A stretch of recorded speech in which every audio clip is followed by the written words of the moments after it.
2-4 महिना अगाडि चाहिँ सेयर बजार चाहिँ सकियो, अब उठ्दैन भनेर पोर्टफोलियो खाली गरी सुनमा हात फाल्ने लगानीकर्ता चाहिँ अहिलेको अवस्था के भएको छ? सुन चाहिँ तल नेप्से माथि भयो। अब फेरि सुन बेचौ कि होल्ड गरौँ भन्ने दौरामा छौँ। हो ठ्याक्कै 2-4 महिना अगाडि हामीले मार्केट सकियो भनेर सोचेर आफ्नो सबै सेयर चाहिँ सेल गऱ्यो। अब सुनमा सुरक्षा छ भनेर चाहिँ। तर अहिले मार्केटको अवस्था माहौल चाहिँ एकदम ठ्याक्कै उल्टो भयो।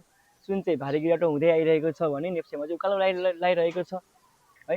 अहिले अब सुन होल्ड गरेर बसेको लगानीकर्ता चाहिँ एकदमै अलमलमा हुनुहुन्छ। फेरि सुन बेचेर सेयरमै हालौँ कि भनेर चाहिँ यही प्रश्नले सताइरहेको छ उहाँहरूलाई।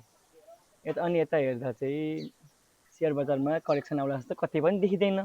अनि फेरि सुन नै किन्ने कि सेयर बेचेर भन्ने सोच्दै पनि हुनुहुन्छ उहाँहरू। लगानीकर्ताहरू चाहिँ कता कता आत्ते जस्तो पनि देखिन्छ कि। हाम्रो विज्ञ लगानीकर्ताहरू झन् के भन्नुहुन्छ भने मार्केट त 4-5 हजारै पुग्छ अब त भन्नुहुन्छ। अरे बाबा, यो विज्ञ बाढीले झन् टाउको दुखाइ बनिदिएको छ सबैजनाको अहिले माहौलमा।